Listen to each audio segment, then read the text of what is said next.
La traición no se discute, no se explicao, no se perdona, si cobra. En el narco mexicano existe una regla que nadie escribe, pero todos obedecen desde el primer día. El que se voltea no llega viejo. Da igual si eres jefe, escolta, financiero o el cabrón que mueve la plaza. El momento en que cruzas la línea ya estás muerto. La única incógnita es cuando, y aquí viene lo verdaderamente oscuro, muchos de los narcos más temidos del país no cayeron por el ejército, ni por la marina, ni por la policía, cayeron por los suyos, por los mismos que un día les juraron lealtad, brindaron con ellos, mataron por ellos. En este video no es glorificación, es una autopsia, un retrato crudo de cómo funciona la traición dentro del crimen organizado. Aquí vas a conocer 7 historias reales, reconstruidas con expedientes judiciales, filtraciones internas y testimonios que nunca debieron salir. Historias de hombres que creían controlar todo, hasta que su propio círculo los vendió. Algunos fueron entregados desde adentro, otros murieron dentro de cárceles impenetrables, y uno, el más confiado de todos, fue engañado en pleno carnaval jodeado de musicao cerveza y gente inocente, y terminó ejecutado por un policía que trabajaba para su peor enemigo. Pero para entender cómo se llega a ese punto hay que empezar por el principio, por el caso más reciente, el que prendió la mecha, el que dejó claro algo aterrador: ni siquiera los de arriba están a salvo. En 2025, un nombre empezó a escucharse en voz baja, en el noroeste del país, no en noticiaos, no en redes ni en susurros. Álvaro el 13 Navarro, un hombre silencioso, poco mediático, pero con acceso directo al corazón de una de las facciones más poderosas del país. Un día era intocable, al siguiente era un problema. Y en este negocio, cuando te conviertes en problema, tu propio bando se encarga de borrarte, porque aquí no hay retiros, no hay segundas oportunidades y mucho menos perdón.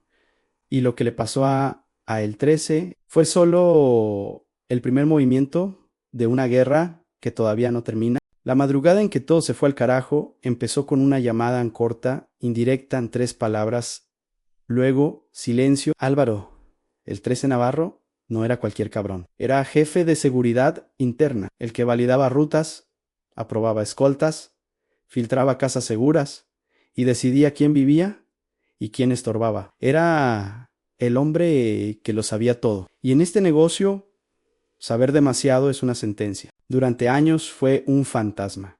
Sin fotos, sin redes, sin fiestas, puro bajo perfil. Eso suele ser señal de inteligencia. De traición. Después del gran golpe del año anterior, cuando un capo histórico fue entregado del otro lado, la organización se partió en 2. Los jóvenes calientes contra la vieja guardia, impulso contra paciencia, y el 13 quedó justo en medio. Ahí empezó el problema. Operadores cayendo sin explicación, casas seguras reventadas, rutas limpias convertidas en trampas. En los pasillos se repetía la misma frase: aquí alguien está cantando. Nadie señalaba a Álvaro. Nera impensable. Había protegido a medio mundo. Había enterrado secretos que no podían salir jamás. Hasta que en una reunión privada alguien soltó la frase que lo cambió todo. Todo lo que cae pasa por él. No hubo gritos, no hubo amenazas, solo miradas largas. En ese mundo, cuando dejan de hablarte, ya estás muerto. Días después, en un rancho perdido en la sierra, estalló el infierno. Ráfagos largos, drones zumbando, soldados avanzando sin prisa. En medio del caos, el 13 pidió apoyo. Nadie contestó. En cuando el humo se disipó, había 2 cuerpos. Uno era el suyo, oficialmente abatido en enfrentamiento, extraoficialmente entregado desde adentro. Porque cuando alguien se vuelve más peligroso vivo que muerto, el cártel hace lo que el Estado no puede: encerrar el archivo. Y lo peor no fue su muerte, fue lo que confirmó. El siguiente, el problema no fue la traición, el problema fue creerse famoso. Diego el Rayo Montoya no se volvió peligroso por lo que hacía, se volvió peligroso por lo que mostraba. Al principio nadie le dio importancia. Un Helosh Karu, un viaje fuera del país, una foto borrosa dentro de una camioneta de lujo. Pero luego vinieron los videos, historias cortas, risas, ambotelas abiertas, armas brillando más de lo necesario. El rayo dirigía una célula de choque en golpes rápidos, entradas limpias en 0 errores.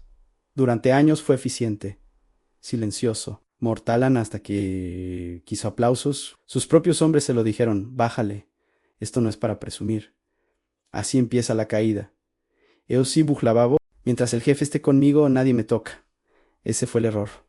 Una noche en un antro privado ocurrió algo pequeño. Una mirada mal puesta, un empujón, una frase fuera de lugar, nada grave, hasta que lo fue. Porque el tipo al que menospreció no era cualquiera, era sangre nueva, pero con apellido pesado. No mataron. No lo confrontaron, lo enfriaron, le quitaron rutas, le cambiaron escoltas, le cancelaron apoyos por logística. El rayo seguía subiendo fotos, pero cada vez aparecía con menos gente, menos armas, menos poder. Sin darse cuenta, ya estaba solo. Meses después, cayó detenido fuera del país. Y ahí vino el segundo error. Creyó que seguía importando. En la corte, habló a no por miedo, a por soberbia. Pensó que podía negociar, que su nombre aún pesaba, que su regreso era posible. Volvió convencido de que todo seguía igual. No sabía que ya le habían bajado el switch. Una madrugada, en su propio B, llegaron por él. No fue un operativo largo, no hubo persecución, no hubo aviso. Días después, lo encontraron dentro de una camioneta envuelto sin mensaje, porque el mensaje ya era claro. En este juego, la fama mata y cooperar te borra. Y si así terminó un sicario mediático, lo que viene ahora es todavía más frío, más calculado, y peor, si crees que la cárcel te salva. No entiendes cómo funciona este mundo.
El penal federal del Altiplano fue construido para una sola cosa: en encerrar a los que ya no debían tocar nada. Muros altísimos, celdas electrónicas, cámaras en cada pasillo, custodios armados día y noche.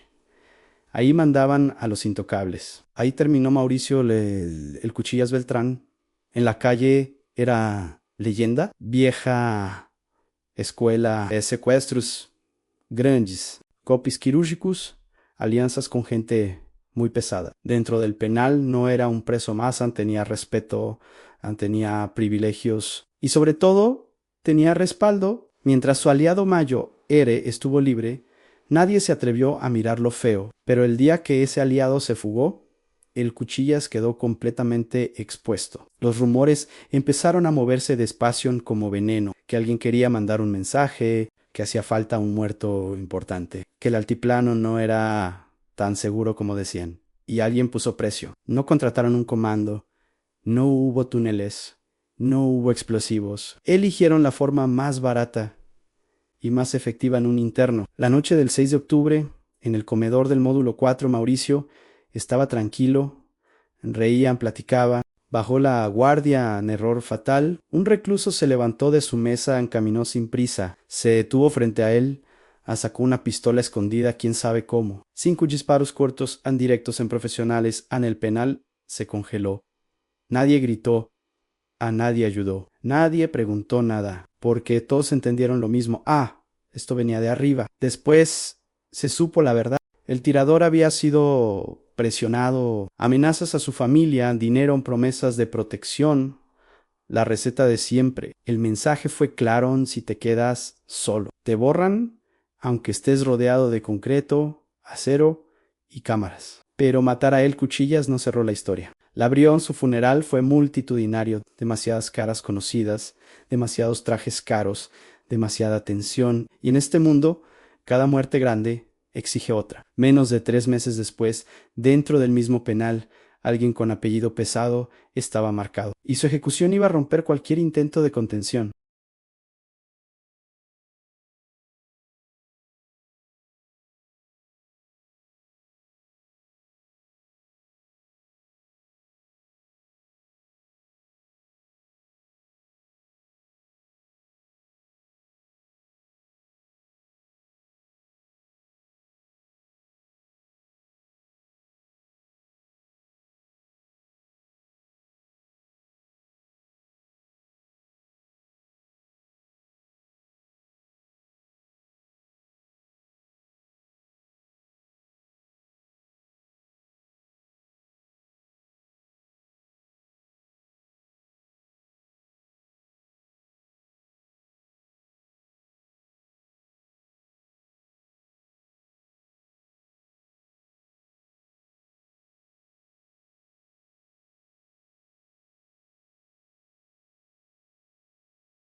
Las guerras no siempre empiezan con balazos, a veces empiezan con algo peor un desaire. Durante años, dos organizaciones mantuvieron una paz frágil pero rentable.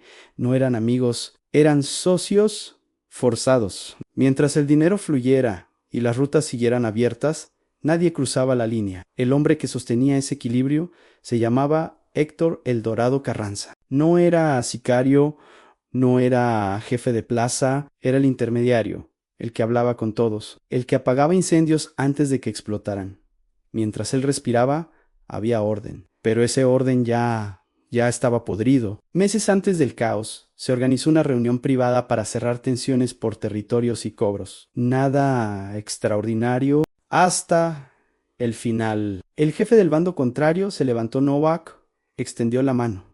El Dorado la miró, Anne sonrió y no la estrechó. Fue un gesto pequeño, pero público ni calculado. En ese instante la sentencia quedó firmada. El 1 de septiembre, un sábado cualquiera, El Dorado decidió hacer algo que no hacía seguido: salir con su familia sin ni palomitas. Niños corriendo en el estacionamiento se sentía seguro. Se sentía intocable, no lo era. Mientras caminaban hacia la camioneta, varios hombres ya estaban posicionados, no improvisados. No nerviosos, son profesionales. Cuando la puerta se abrió, el mundo se rompió. Jaffa Bus, la house, vidrios explotando, gritos, gente corriendo sin entender nada. Los escoltas respondieron, pero la emboscada era perfecta.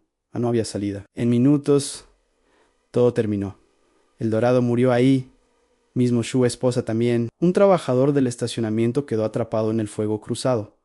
Los atacantes desaparecieron entre el caos. La ciudad quedó paralizada. Pero lo verdaderamente grave vino después. En los días siguientes, la alianza se rompió oficialmente. Las rutas se cerraron, las traiciones se multiplicaron. Lo que antes se resolvía con llamadas, ahora se resolvía con ejecuciones. Ese asesinato no fue uno más, no fue el primer dominó. Y mientras el país ardía, alguien observaba desde lejos. Alguien que había esperado años ese momento, porque cuando los gigantes se destruyen entre sí, el que sobrevive no es el más fuerte, es el que sabe esperar.